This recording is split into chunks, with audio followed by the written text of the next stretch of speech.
Good afternoon, everyone, and thanks for joining us today. I'm Paul Miller, Chairman of the Ulster Society of Chartered Accountants, and I'm delighted to welcome you today to our economic update for 2023. This has been a really popular webinar event over the last few years, and with a great turn up online again today. So it's a fantastic opportunity to hear from three of Northern Ireland's leading economists about the year ahead. They'll give us some insights into the key issues affecting the local economy and to examine what businesses and policymakers can do to address the challenges that are out there. So today we're delighted to be joined by Maureen O'Reilly, Conor Lamb and Gareth Hetherington. Maureen is an independent economist with more than 25 years experience. She was one of the three-person panel who undertook the review of Invest in I, which reported its findings in January 23, and she recently authored the Belfast Telegraph Top 100 Companies. She has also worked directly with the Ulster Society on our annual member survey for many years now. Conor is the Chief Economist and Head of Strategy at Danske Bank. He's responsible for Danske Bank's quarterly sector and consumer confidence index and often speaks at business functions and with Danske Bank customers on his views around the UK and Northern Ireland economies. Gareth is the Director of the Ulster University Economic Policy Centre. The Centre carries out a broad range of economic policy focused research to inform government on key policy and strategy decisions. The Centre is currently working in the areas of the labour market research, skills development and competitiveness, community planning and economic development strategies. So Maureen, Conor and Gareth, thank you very much for joining us today, and we're delighted to have you with us. All three are very happy to take questions. We'd like to be interactive today from our audience, so feel free to type in questions into the Q&A box throughout the webinar. So I've got 1 hour available today, so we're going to kick off with Maureen, if that's okay. We'll start with you. Can I ask you, Maureen, to give us a quick overview of the results of the Ulster Society's member survey from earlier this year? Thank you, Paul, and good afternoon, everyone, as well, for coming along as well, and particularly to Zara and Gary. I've worked with the Institute now over a number of years on the survey, and I thought it'd be good to start just with the findings from the latest survey. The fieldwork for that was undertaken towards the end of last year, and it was interesting because it was such a difficult time, obviously after the Truss and Quotang debacle, and feelings were running fairly low around what was going to happen next, and we've had a bit of an ebb and flow about that afterwards. But just very quickly to take you through some of the findings of the latest survey. And I'll just begin, by saying, yes, we had about over 250 responses to the survey. It's, as I say, it's a great survey because it's actually from the chartered accountancy profession. I deal a lot with business surveys, and businesses are interesting because they have to be optimistic. So typically you're getting a different view from business. With chartered accountants, I don't know whether you could say it's a more realistic or pessimistic view, but it does give a different flavour for what's happening with the economy. So just as I said, in terms of context, again, you could see that we're in a very challenging position at the end of last year. Most of the members believe that the economy is either contracting or stagnant, and only 1 in 4 were believing that there was actually growth in the economy. I mean, that's been borne out by a lot of the statistics. And in fact, we had a couple of quarters of contraction, which technically has meant a recession, as well, in a technical sense. So that feeling that things aren't going great, definitely pervades the survey and the official stats as well. So, and what it does suggest, which was quite alarming, was that the current economic performance was worse than it has been in the last 5 years, even during COVID. That was, something that was pretty striking coming out of COVID. We did have that original kind of post-COVID bounce back, and you could see that in terms of spending in the economy. And obviously, the government, there was lots of money circulating in the economy after, the interventions that the UK government had made and the executive. But then, we have obviously had this really challenging period since, and as you can see, there isn't much sense in terms of the economy growing. I think one of the things that I find striking about the survey was that, whether you thought the economy was just about growing or just standing still, it was actually the issue around financial distress. So the 2022 survey suggested that there was actually a significant increase in the percentage of members believing financial distress is on the increase, and that was the highest it's been over 7 years. the last 7 years of the survey. So that's by a significant margin. And I suppose the concern is in there, you know, obviously as members of the accountancy profession, you're seeing the books, you know, so you see what's out there, you know, and obviously you're in the banking profession, all aspects of sectors of the economy. And yet there's that feeling that there is financial distress sitting in the background, in spite of the fact that a lot of this kind of survey suggests that that isn't so high. And, you know, again, we haven't seen an awful lot of that in terms of insolvencies, etc. yet. So we have prospects for the coming year, and again the prospects for 2023 were already considered to be quite poor, and again similar to pre-COVID levels. So you know, and if you look at that, about 54% actually thought the prospects were poor, very poor for the coming year. And, you know, I think what's been fascinating watching the survey, even over the last few years, it's that rather than the list getting smaller of the concerns, you know, the list keeps getting longer and longer in terms of the things that are affecting the economy negatively. You know, instability and governance in NI is kind of top of the list. And again, I think that's where it's been, you know, it's very sobering just to see the impact that that has, you know, generally on perceptions of the economy, how the economy's doing, you know, investment perceptions, particularly, you know, important in terms of being governed by having some kind of stable government. You know, cost of living pressures obviously has pervaded issues as well in terms of inflation. So a very strong issue there. EU exit, again, partially covered, I think, from COVID, but sits there very much in the background, well, the foreground probably more now in terms of the impact on business and the economy. And then you have cutbacks in government spending, increased costs of doing business. So I say a long list when you look there. There are issues around the supply of skills, you know, supply chain disruption, and obviously the global economic outlook plays a part as well. But, you know, few members were seeing positives. EU exit, there's still some positivity around that, and I'll discuss that just very quickly. But again, that lots of negatives, you know, in terms of what's happening.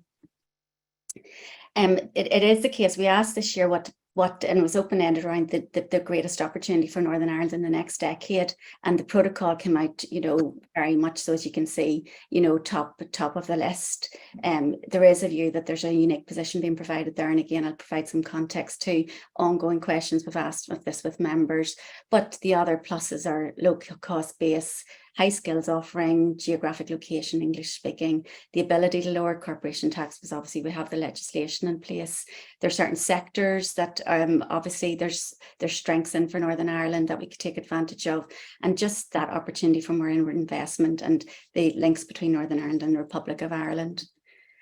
And we also have, in terms of measuring success, I think this was an interesting one, because we just asked, you know, how would you measure success for Northern Ireland? And as we know, you know, from previous programmes for government, you've got a long list of how you would actually measure the prosperity of the region. And for members, that's increased productivity comes out number one, better jobs in terms of wages above the private sector median, and just increased value to the economy. And that's largely through wages and profits retained in Northern Ireland.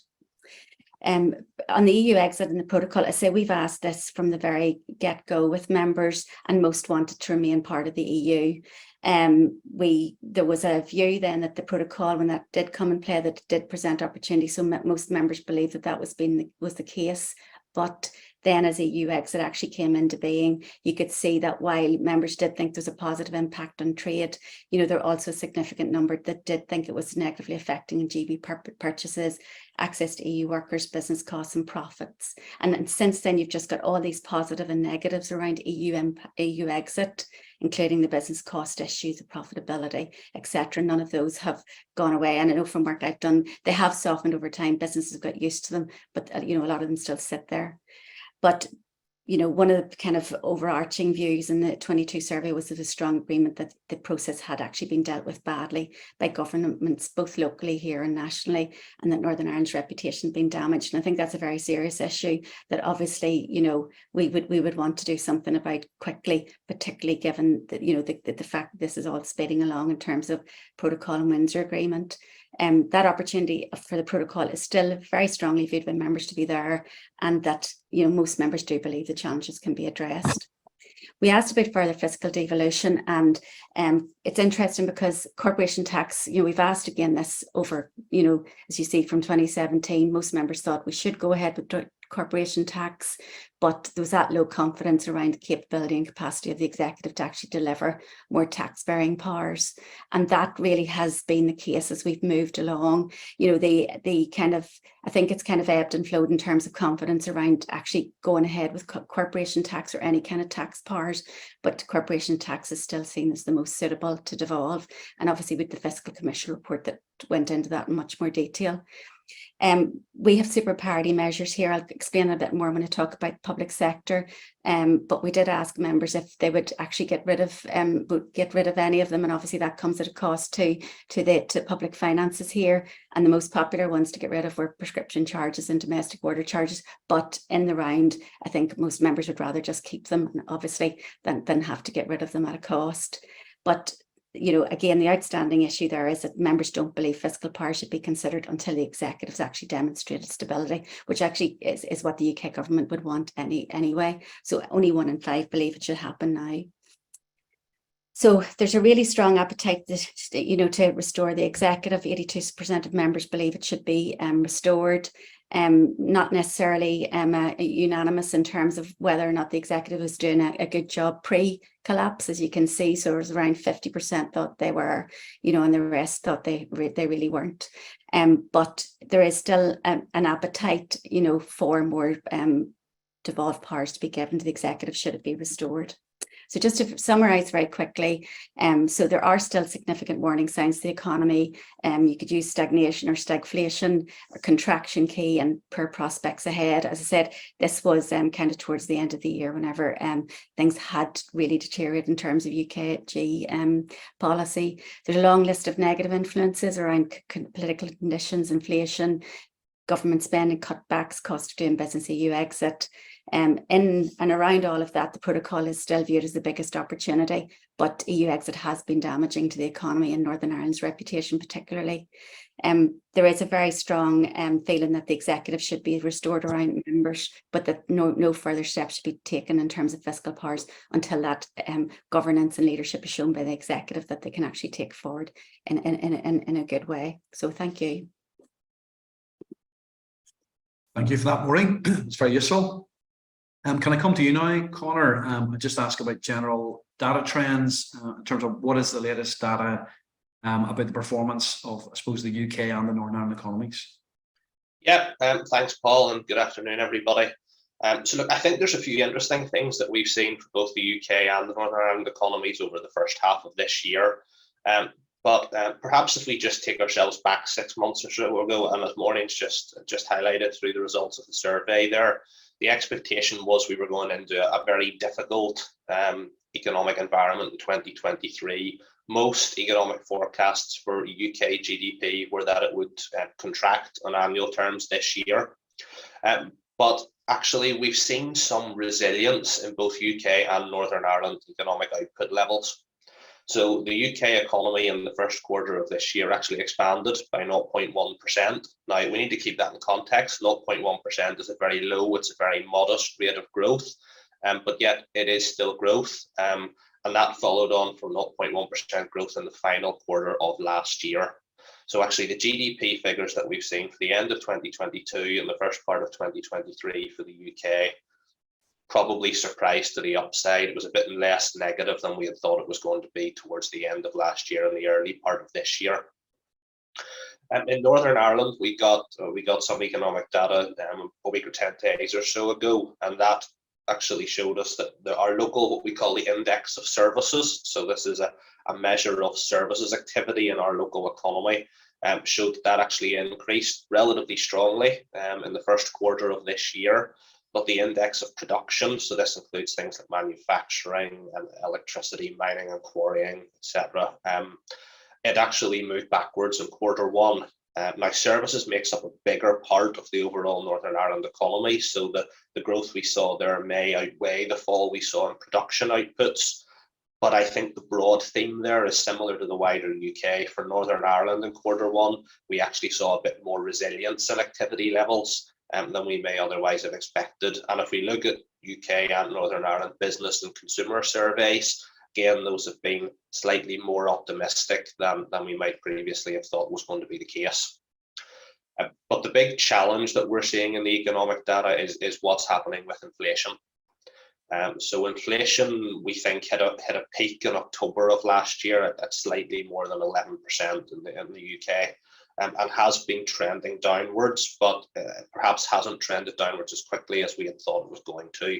So for May, we saw inflation in the UK at 8.7%. That was the same as it was in April. So a couple of months at that 8.7%. Now that's more than 4 times the 2% inflation target. So we are seeing some persistence in the inflation figures. And I think another thing that is worthy of note in the inflation data is actually if we looked at core inflation. So core inflation removes energy, food, alcohol, and tobacco. Economists look at it as a type of measure to understand underlying inflationary pressures in the economy and things that are less influenced by global events and markets that can, the likes of energy prices that are traded globally, to some extent food prices as well, and commodities. And core inflation actually increased between April and May. It went, I think, from 6.8% in April up to 7.1% in May. So that's perhaps an issue of note, is that core inflation, that measure of underlying price pressures in the economy, has actually been increasing. So I think inflation's very much weighing down on household budgets, squeezing consumer spending. It's contributing to cost pressures for businesses, and those price pressures on the economy still very much the big watch point. So from an economic output perspective, things may be a little bit more positive, a bit more resilience at activity levels. But on the other hand, inflation proving a bit more persistent, a bit stickier, and price pressure still very much evident, with difficult consequences for some households and businesses as a result of it. Okay, thanks for that, Conor. Just reminding anyone, if anyone's got any questions, feel free to put them in the Q&A box, and we'll come to those. Now I'd like to pass over to Gareth. So the University of Ulster Policy Centre undertakes a lot of labour market research. Can you tell us what sort of interesting trends are emerging locally? Thank you, Paul. Yes, and good afternoon, everyone. So it's a pleasure, obviously, to be back presenting to you again this year. So as Paul said, like last year, I'm going to give a brief overview of the latest labour market picture in Northern Ireland. And I suppose the headline really is that it's consistent with what Conor was saying as well. The labour market continues to hold up reasonably well, and we're pretty much back to pre-COVID levels of employment. But what I would say below that headline, there are some significant changes that have occurred in the local labour market, and maybe have a go through some of those now. And the first is the difference between what's happened to employees and those who are self-employed. And I talked a little bit about this last year as well. So on the employee front, this continues to grow strongly. It's been back to its pre-COVID trend line. So employees were growing very strongly prior to the pandemic.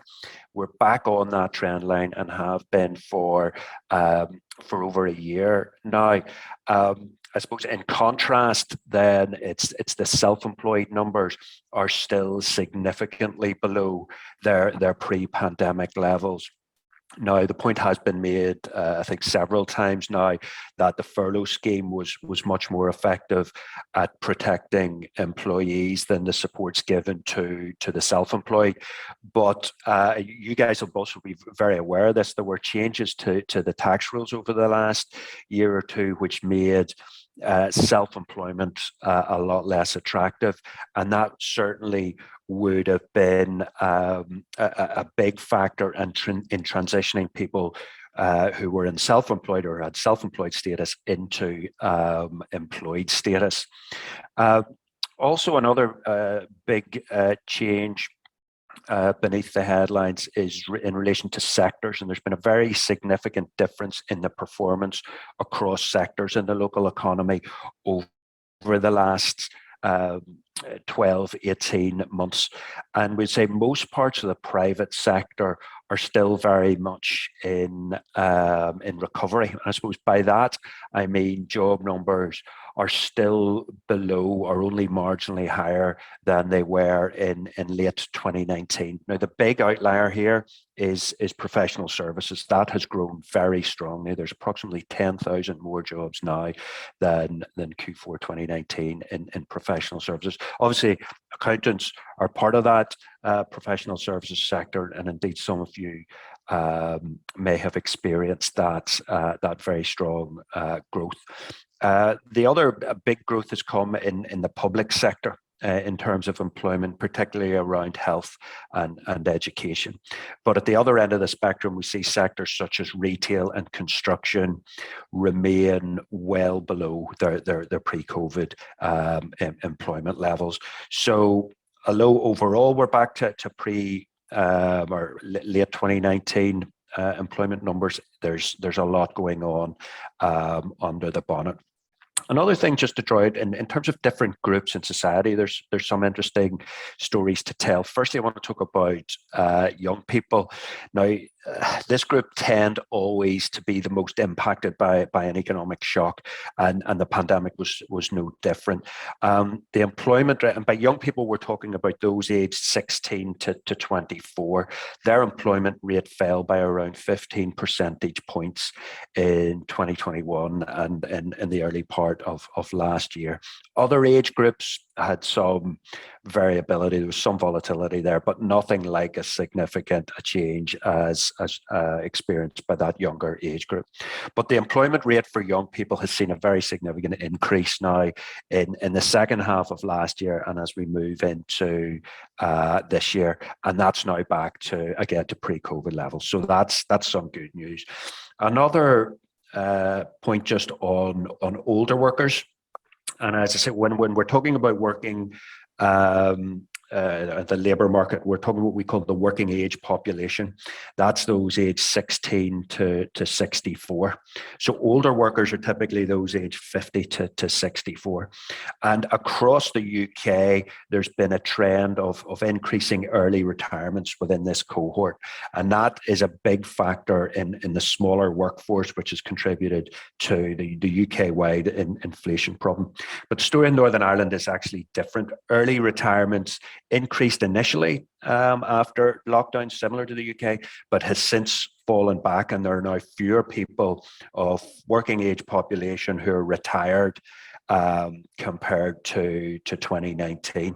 Now, difficult to understand why that's different. It could be linked to cost of living issues, and perhaps people have had to reappraise the affordability of retirement, but there's a slightly different trend in Northern Ireland than across the UK as a whole. And then I suppose the final area I really want to talk about is one of the biggest challenges businesses have faced in recent times, which is filling vacancies. Now, it's been well reported that vacancies reached record levels as the economy recovered from lockdown. And now with obviously increasing interest rates over the last year, those vacancy numbers have come down, but they still remain at quite elevated levels compared to historic averages. So I suppose it then raises the question, why are businesses struggling to find staff? And there's a couple of reasons for this. First, and I spoke about this last year, the demographic challenge. So I'm not going to go into it in lots of detail, but just very briefly by summary. Our working age population grew by around 270,000 between 1980 and 2010. So that's around 90,000 of an increase in each of those 3 decades. It only grew by 15,000 then between 2010 and 2020. Growth will plateau this current decade, before we see some decline as we go into the post-2030s, or we move into the 2030s.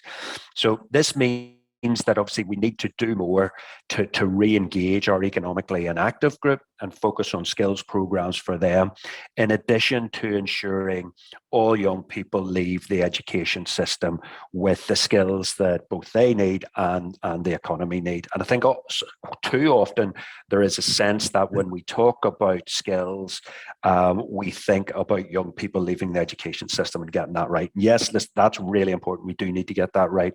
But there's also the rest of us. We also need to focus on bringing those who are not in the labour market back into the labour market. And for the rest of us, issues around upskilling and reskilling and continuous professional development and maintaining that's incredibly important. So there's that demographic point that's the issue. The other thing I suppose that we need to talk about really is immigration. And there are some very interesting findings from the latest national insurance number registrations, and I've got some of the numbers.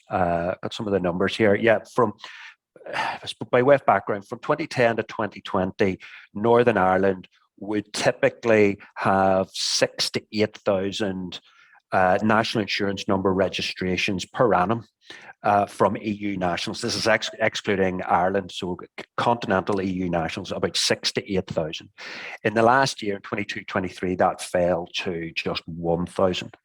And for many years, we would typically have had around 1,000 NINO or national insurance number registrations from people from Ireland, and that's now doubled in the last 2 years. But the big increase, where we've seen a huge increase, is from Asia. Almost 7,000 national insurance registrations from Asia, and 5,000 then from the rest of the world.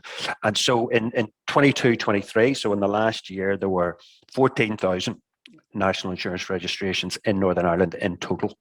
Now, that is the highest we've seen since 2007-8. So whilst there's been a collapse in the numbers from continental EU, that has been replaced by increases from elsewhere in the world. And data at the UK level, and again, this is supported by NI data, suggests that the big increases are coming from, or what we're seeing is higher skilled migrants coming to the UK and to Northern Ireland. That's where the increase is, and we're seeing a reduction in lower skilled migration from Eastern Europe. And that's also consistent with where we're seeing the growth in employment. So we're seeing big growth in employment in professional services and also across the health service. Those are where people from Asia, whether that's India or Southeast Asia, those are the sectors that they are attracted into. The sectors then that would have previously relied on easy access to European migration, they're the sectors that are struggling and are raising issues with government. But I suppose to summarise them briefly, the labour market continues to do well. But there are some significant readjustments, particularly in respect of dealing with the new immigration arrangements, and they're obviously benefiting some sectors and causing issues for others. And I suppose it's basically the businesses and sectors that navigate those challenges the best and make the most of the opportunities will do best. Okay, thanks for that, Gareth. Gareth, before you go, there's one question here which maybe just deal with it. You mentioned self-employment being less favourable. Can you clarify that? Is that a tax issue, or what did you mean by that? So, okay, yeah, so self-employment numbers fell. Two reasons. One, I think what I said was the supports that government made available during furlough. So that during lockdown, so the furlough scheme looked after employees. That was seen as a very generous scheme and a very effective scheme. The SICE scheme, which looked after and was designed to provide support to those who were self-employed, that was seen as less generous and less effective. So that's from the less favourable point of view. The other reason then that we're probably seeing a much slower recovery in terms of self-employment is that the word Treasury introduced new policies in the budget, I think 2 years ago now, which made self-employment less attractive from a tax perspective. So too often there'd been an increasing trend where contractors were working for one firm, and they looked exactly like any other employee, but they actually had self-employed status, and it allowed them to take advantage of lower levels of tax. They could take income as dividends, and that had a lower tax implication. Treasury changed the rules in that, made that harder, made that less attractive. And I think what we have seen over the last 2 years is a transition of quite significant numbers of those people who were self-employed have changed their status to employed status. So it's not those self-employed people have lost their jobs. They haven't. They've probably most likely moved into employed status. Okay. That's great. Thanks for that, Gareth. There's a couple more questions coming in, but we'll deal with those just once we get into the sort of the Q&A session. Could I maybe just hand back to Maureen just to tell us, I mean, there has been a lot of media comment recently just about the state of, I suppose, public spending in Northern Ireland. So maybe could you give us a bit of an update on the current position on that? Yeah, okay, thanks, Paul. Just to say on the migration point, it's fascinating to watch it, as a critical issue going forward. I'm doing work in the south at the minute, and in County Clare, 2/3 of the increase in the population over the last decade have been through from net migration. Only 1/3 from natural increase, that's births minus deaths. So they've been critical to kind of keeping the workforce going there, because the other thing that's happening, I think it's an issue for Northern Ireland as well, is the exodus of young people in that kind of 20 to 35 year age group who are going off for a while and arguably might not come back. So I think that, again, you can see that as a very prevalent issue as well. I think that's something to watch going forward in terms of issues around that shrinking labour force. But I just wanted to share with you something from around I can share this here, the public finances. Again, a very prevalent issue at the moment. I'm a member of the Northern Ireland Fiscal Council, which is relatively recently established, and our job is to try and bring transparency to public finances. And that's probably, as I said, come at a very good time, because there are a lot of issues going on at the moment. So what I thought I'd do just very briefly is give you just an idea of, what do we have to spend and where does it come from? What are the budget challenges in the near and long term, and what are the options to address the challenges? And I have asked members about that, obviously, in the last survey, just to see what their views are. So just very briefly around, what do we have to spend and where does it come from? So Northern Ireland spends around 16 billion annually. And what happens there is that most of that money actually comes from UK government. We only raise about 7% of revenue ourselves, and mostly from business rates and fees and charges. So we are hugely dependent on the block grant. We spend about 14 billion of that in resource spending, just in terms of things like grants, etc. Just the everyday spending of government, and we have a couple of billion in terms of capital spend. And then we have the financials transactions capital, which some of you might be aware of, which is around loans and equity to private sector, but it's only about 300 million. The thing about Northern Ireland is we have to balance our budget. So we have very limited borrowing powers, and we can't carry over money, unfortunately. So as those of you might know about spending towards the year end, that's because basically if we don't spend it, it has to go back. So it's a very important issue. But I think the overriding issue here is that in terms of where we get our money from, a lot of that actually comes from the block grant. I mean, some of it is obviously our own taxes, but we've very little part of waste taxes ourselves. It's less than about £1 in 20 pounds. Here is raised by taxes ourselves. We do have super parity measures. There's some things that we don't do, the same as in terms of the UK government, in terms of some of their policy measures. So they're super parity measures. The biggest one, obviously, is domestic water charges. But there's also things like university fees. Everybody's probably familiar with prescription charges. We've got policies like industrial derating, etc. It's interesting because prescription charges are mostly free anyway in the rest of the UK. So it is relatively small, but it's one that gets a lot of attention. But those super parity measures are around 4% of Northern Ireland's annual budget. And that's something that we forego, but we don't implement, but we don't then obviously get the money, or we get charged for it from UK government. And it's been a subject to, you know, a lot of discussion, because we are starting to find ourselves in a tighter fiscal position. So the challenges, I do think it's really interesting in the Times last week, the kind of contrasting fortunes. In the Irish Times last week, the headline was, "It's the most wonderful time of the year, the budget," because obviously the Irish government have found itself with quite a lot of money to spend, and their dilemma is actually how to spend the money well. We have a very challenging budget position in Northern Ireland, and indeed in the UK. There's falling UK spending, and obviously, you know, the debt interest is rising as well. So that's something that has is difficult. You know, we can't continue to rely on additional Barnett consequentials in Northern Ireland, these non-Barn additions. So we have had financial packages from previous deals. A lot of those are almost completely exhausted, and I think there's a feeling that the UK government is running out of steam to actually give any more financial packages to Northern Ireland. And it's a relatively precarious way to try and run an economy if you're trying to think long term. And for example, a programme for government over a number of years, whenever you're kind of, you know, working on a year by year basis on what you can spend. They say we've very limited borrowing powers and we can't run a reserve, so planning ahead makes it very, very difficult. I think you might remember the previous finance minister did have a draft 3-year budget, and that was probably something that was quite progressive, but never came to pass. But in the near term, we've actually had the departments overspent last year relative to their allocations under the caretaker ministers. We end up in this, as Northern Ireland does, in this unique position that we actually had an overspend. But the problem with an overspend is that we're not really allowed to have an overspend, so we have to pay it back.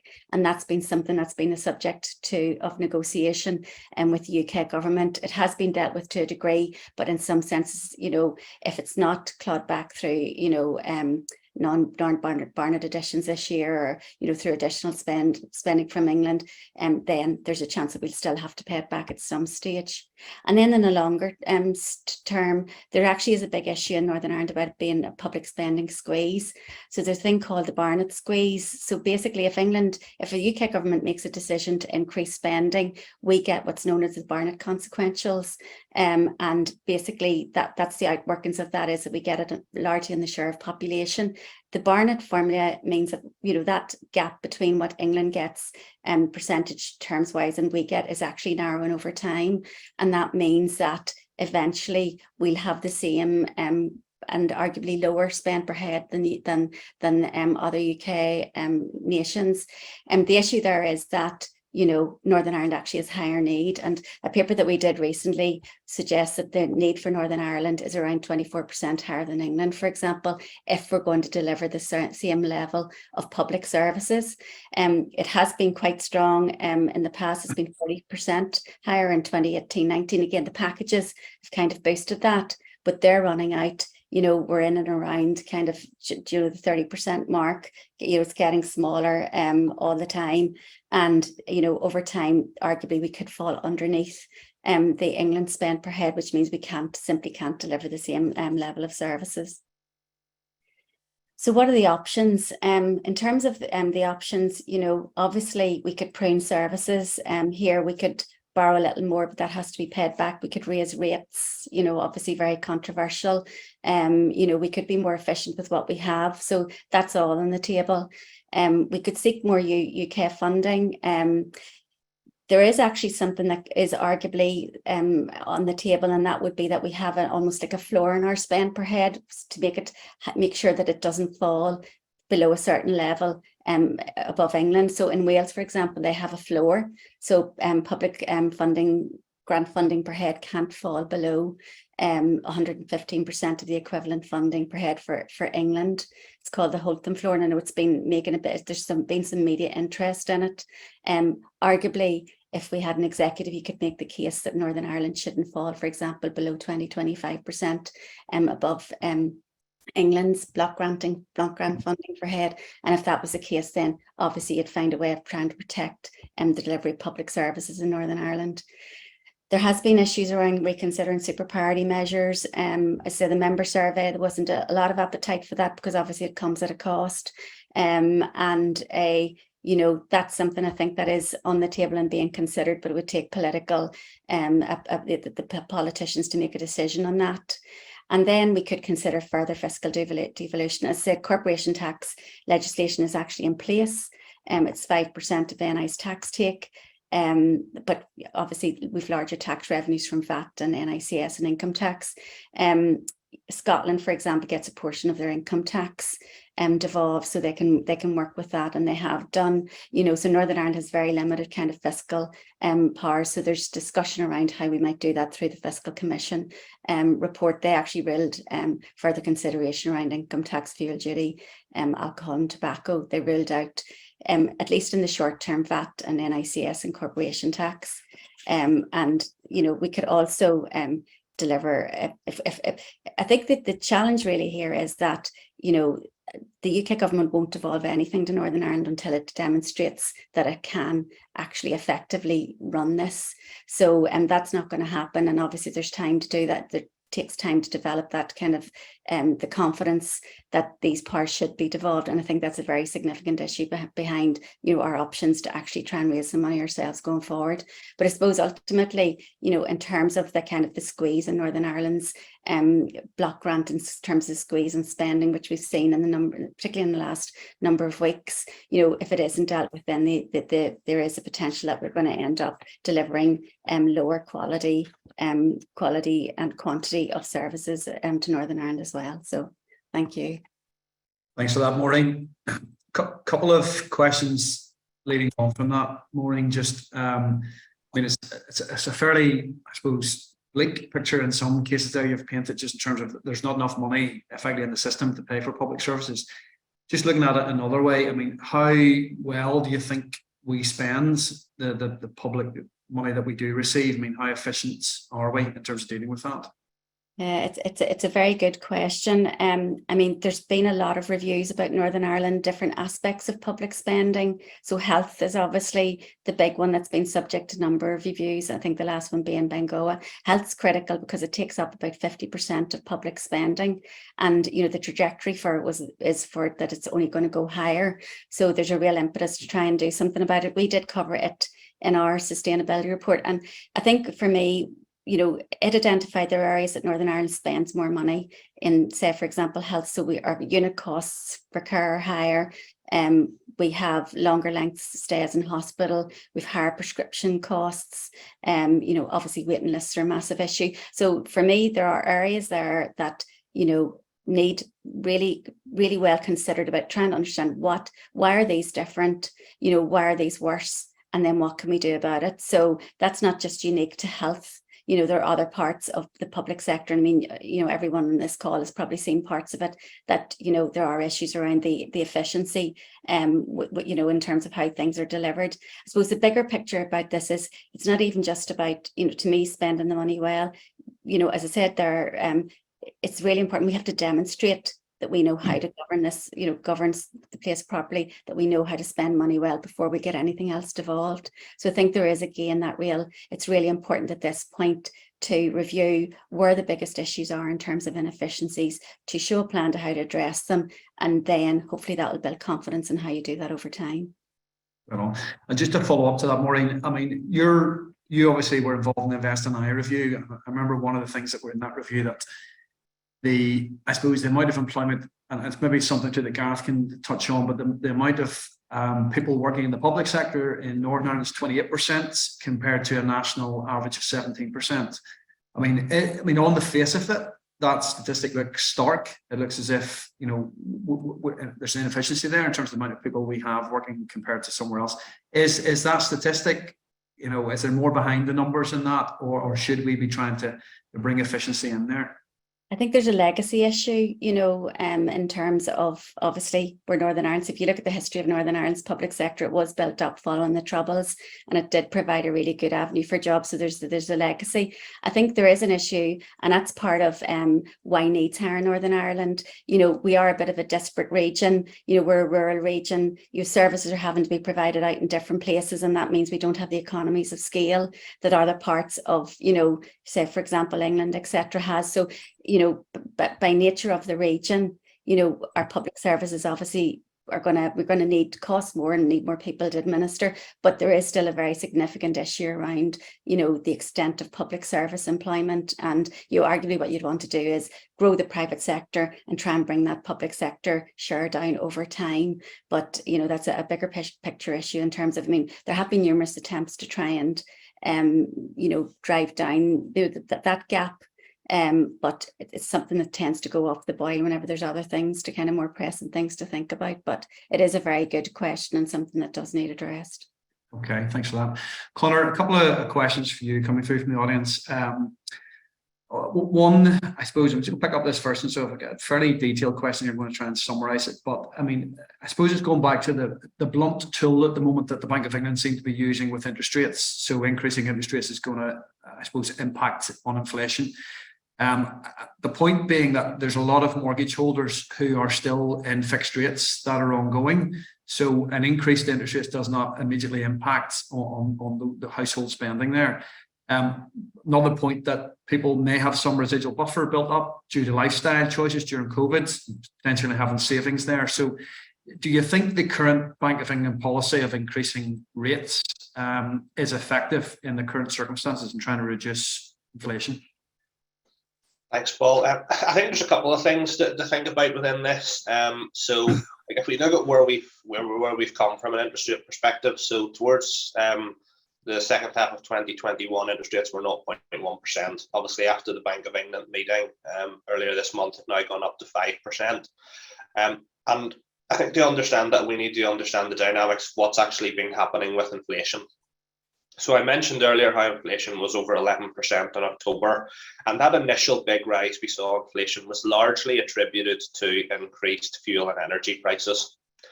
And in that context, there's perhaps the question of, are interest rates as effective, because it's driven by energy prices which are sort of set globally. But I think what we're seeing now, and it comes back to the point I made earlier about core inflation, is a Bank of England feeling and looking to counteract the potential for inflation to be much more domestically driven. So if we look at a couple of things in there, what's interest rates designed to prevent interest rate rises, to try and take away the risk of domestically driven inflation? For example, if we had like a type of wage price spiral where we might see rising prices in the economy, so high inflation, which leads people to ask for higher wages to support their living standards and purchasing power at a time when prices are rising, which puts wages up, which in turn, by supporting purchasing power, keeps demand resolving around the economy, keeps people buying goods and services, and that adds to the price pressures, keeping inflation up, which adds to further wage pressures, and we get into a type of spiral. And this is more the type of domestically driven inflation that interest rate rises are designed to prevent. I think that there's two interesting data points at the minute. I talked about core inflation, so that measure of underlying price pressures in the economy, and that's actually been trending up, even though headline inflation has come down and remained flat in the previous month. So I think that's one potential area of concern, is that core inflation has proved a bit stickier, underlying price pressures may be a bit more persistent. And Gareth talked about the robustness of the labour market as well. So Northern Ireland's unemployment rate is just 2.4%. It's below 4% in the wider UK. Wage growth is not keeping pace with inflation, but it's stronger than we would typically see. So I think with the strength of the labour market and core inflation proving a bit stickier, the Bank of England are trying to head off persistent inflation driven by those domestic factors, and I think that's why they've continued to increase interest rates. And I think if we look at the outlook for interest rates going forward, it's very difficult to say at the minute. Will there be further rises? If there are, how many? I think it will be very data dependent. So I don't think that the Bank of England are on a predetermined path. If we think of perhaps through last year, I think there was a broad expectation that interest rates would be increasing on a consecutive number of meetings to head off inflationary pressures. It feels like at this point, future Bank of England interest rate decisions will be very much informed by what's happening across those data points. So what's happening with headline inflation, what's happening with core inflation, and what's happening in the labour market.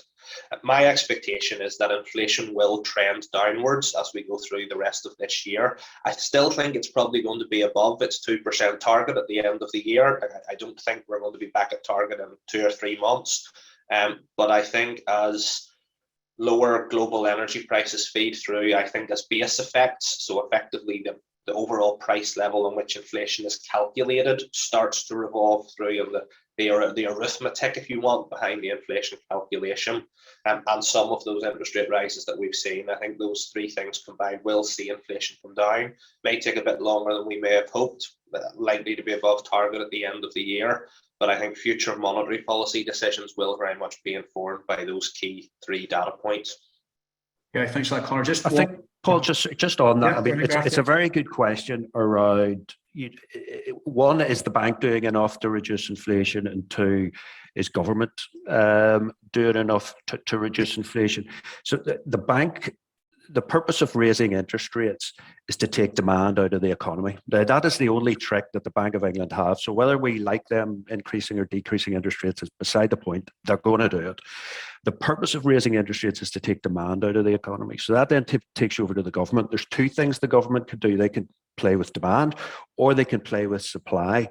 Now, if the Bank of England are taking demand out of the economy, then the government doesn't really want to play with it on the demand side. So the government therefore has to move on the supply side. And by supply side, one of the big reasons that particularly service inflation's up is because wages are starting to increase further. So what the government needs to do is it needs to get more people back into the labour market. Now, we could talk about immigration, but actually the UK's never had higher immigration, even though we're outside the EU. We also need to do more on re-engaging with that economically inactive group, and if possible, encouraging people who retired early back into the labour market. They're highly skilled. They've lots of really good experience that the labour market really needs at this point. And if we can encourage more of those people back, even if it's for a short period of time, 6, 12, 18 months, then that's a really good thing, I think, that the government can do. How can they do that? Perhaps through some sort of tax incentives. But those are the sorts of supply side measures. But the Bank of England, they're in that, does raising interest rates work? Yes, but with a lag, and with an extended lag because of the fixed mortgage payments that the questioner had raised. So it's a kind of complex picture, and you don't want what happened when Liz Truss was in charge, where you've got the bank following one policy direction and government following a different policy direction. They have to be aligned. Okay, thanks for that, Gareth. Just to follow up, Gareth, want to have you on there. In terms of hybrid working, I mean, what impact is that currently having in terms on the labour market? Yeah, so we did some research actually on hybrid working about a year and a half ago. It was during lockdown, and it was really to try to understand people's views on how they wanted to return to work when restrictions were lifted. And we're now doing a follow-up piece on that. So I suppose a couple of takeaways, it's not published yet, but I suppose a couple of takeaways is there's a bit of tension between employers and employees. Employers want their staff back in the office more than is currently the case, and employees want to stay at home more. Now, that's a situation that has not been resolved, so I'm not sure if we're in a settled position on this, whether or not we'll be back in the office more or less in 12 months' time. But I suppose even though employers aren't happy, what they basically have told us in the research is that this isn't optimal, but we're making it work. So that's kind of where we are at the minute. It's not great, but we're making it work. But I don't think there's enough consideration being given, I suppose, to longer term implications of less time in the office and less face-to-face time with their clients. And I think there's a particular issue for junior and middle ranking staff, particularly in terms of their learning and development, both from a technical content point of view, but also on the people side of the business. And this is incredibly important for professional services and the accountancy profession. Employers, one of the things that we're saying just that staff they recruited over the COVID period and since are less integrated into the workforce. They're less loyal. Loyalty is harder to build, and it's also harder to build team cultures in an organization. And I suppose one anecdote to share, I was talking to a senior partner in one of the large firms in Belfast, and I suppose like most people in his generation, pre-COVID, he was in England 4 or 5 days a week, and his team were in England 4 or 5 days a week. That's all stopped. And he flies over once or twice a fortnight for set meetings with the client. Now, he's of an age where he's going to be retiring in the next few years. And I'd suggested to him that he's not going to be able to retire because in a few years' time, he's going to be the only person in the firm that knows anyone on the client side. Now, there's a whole generation of junior and middle managers that previously would have been on site building networks, both with their own colleagues, their work colleagues, and client staff. And that's not happening anymore. And even if they were to go on site 3 or 4 days a week, the client staff aren't there either. So there's a lot of connections that are not being made. And that still has to have quite a significant impact on the economy. And that really concerns me. The other point, I think it's also very important, I'm not going to spend all the time on it, but it's the impact that it's having in our urban centres, particularly retail and hospitality. I think on the hospitality side, there's perhaps a displacement of spending. So it's rather than money being spent in urban centres, it's now more money being spent in suburban or residential areas.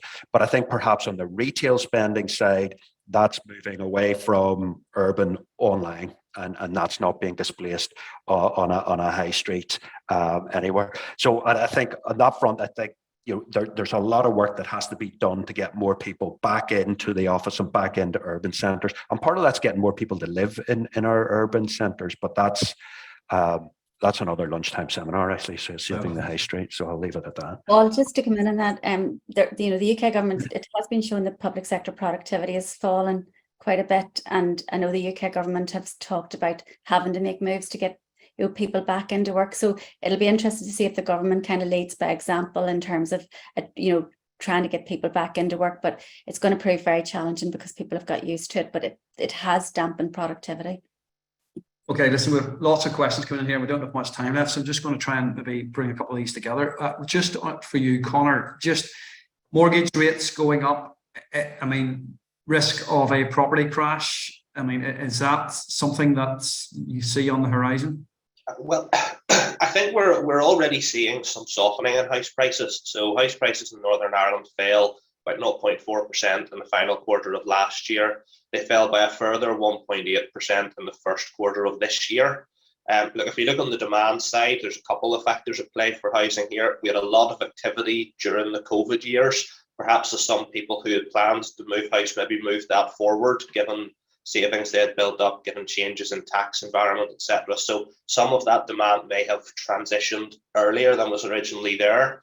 And higher interest rates, again, making housing particularly a bit more expensive for people, so that could be taking some demand out of it as well. What may be supporting demand is the strength of the labour market, and people currently in employment as well. So look, I think that it's possible that there could be some further house price falls as we go through the rest of this year and we see the data pan out, similar to the trend that we're on. I don't think we're going to see what we saw during the financial crisis, where we saw a big, large crash in house prices. I don't think we're going to see that, but just given the environment we're in and given the trend with what the data is already showing us, it is possible that we see some further house price falls in the coming quarters when that data gets published. Okay, a couple here, Maureen, maybe you could deal with. One is around, I suppose there's obviously budgetary constraints, and yet we're handing back financial transactions capital, over 100 million over the last couple of years. So I mean, it seems crazy at a time whenever we've got a shortage of cash that we can't spend the FTC. So I mean, what is going on with that? Yeah, I think there's a few things in behind that. I think there's reluctance sometimes by government to take on FTC because obviously it comes at a risk. So I think there's an issue there around, you know, what FTC is and maybe an education, you know, for government itself about how to use it and use it well, just from being involved in a few FTC projects. I think there is an issue generally around investment here. And, you know, we've never been good at investment. Generally, business investment is low. Public sector investment is low and slow. So there's also an issue just on that kind of demand side and trying to build that up into something that means that, you know, FTC is more of an option to take forward. I mean, the other thing is, you know, arguably it's because it hasn't been needed. You know, the money's been found elsewhere. So I've seen, you know, cases of that where, you know, it's almost like a last resort in FTC as opposed to seeing it as an integral part of investment. So I think that, you know, arguably as things get squeezed, you know, arguably these things might get used more because they are there and they're a more prominent option, I suppose, going forward. Yeah, well, I think certainly on that, I think engagement between government and the private sector on that would be very useful, you know, because I certainly believe it's certainly those involved in an ecosystem in terms of investment, in terms of equity and debt into early stage companies, I think would welcome a discussion on that as to how better to use that financial transactions capital, I mean, rather than actually hand it back. Just finish off, and I know our time's up here, just on childcare, which is a big issue at the moment with a question just on childcare in terms of the ring fencing of funding and then that allocation not being used. So, I mean, I suppose the fundamental question there is, over one for you, maybe Gareth, to finish off on is, you know, a lack of childcare is holding back an element of the workforce and actually coming back and parents coming back to work. So what can we do there? Yeah, I mean, I think that childcare is another example of something that government can do to increase the supply. So those supply side measures that I talked about previously, I think that is actually childcare is an issue that is increasingly gaining traction within government circles, both within the civil service and politically. Where they find the money or where they'll take that or other funding from, I'm not sure, but certainly in any conversations that I've had, not that there's been too many in recent times, but on the political side and in the civil service side, there's a lot of support for childcare. I think the issue that the questioner quite rightly raised was we get the money for it, it goes into the block grant, but it's not specifically allocated. We have the same problem with the apprenticeship levy. So the money just gets put into a big pot and then we spend it as we like. It doesn't get allocated in the same way. Okay. And look, I think sorry, 2 seconds that, and that's the importance of the assembly being back up and the executive, because the committees, you know, are there to challenge, you know, and to focus on where money's being spent. So I think if the committees were there, these kind of issues would be getting debated and put to the fore more. Okay, I'm just going to ask all the panel one last question, and it's around corporation tax. So the question is, should we lower corporation tax? The context to the question is the Irish government have just landed record corporation tax receipts. So quick, short answer from each of you as to whether we should lower corporation tax. Yeah, we did it. We did a piece of work on corporation tax along 6-7 years ago. So the short answer is yes, we should reduce corporation tax. I think the UK government should also be reducing, not increasing corporation tax, but it's not going to happen. I would be yes, but the preparation needs to be done immediately for making sure the UK government's confident that we can deliver on it and ourselves. Yeah, I think it's well worth looking at again. It feels like it's a long time since we've really had the discussion again and a lot of focus, but I agree with Maureen and Gareth. I don't see it happening imminently. Okay. It needs a bit of study and research around it again. Okay, well, listen, Maureen, Conor, and Gareth, thank you very much for your time today. I think it's been a very interactive session. Lots of questions have come in there, so I think we've gone over the time, which is usually a sign that it's going quite well. So, okay, thanks very much, guys. And we don't have any more webinars planned for the summer, so you're free to enjoy your summer, and we'll catch up with you all in September. Thank you.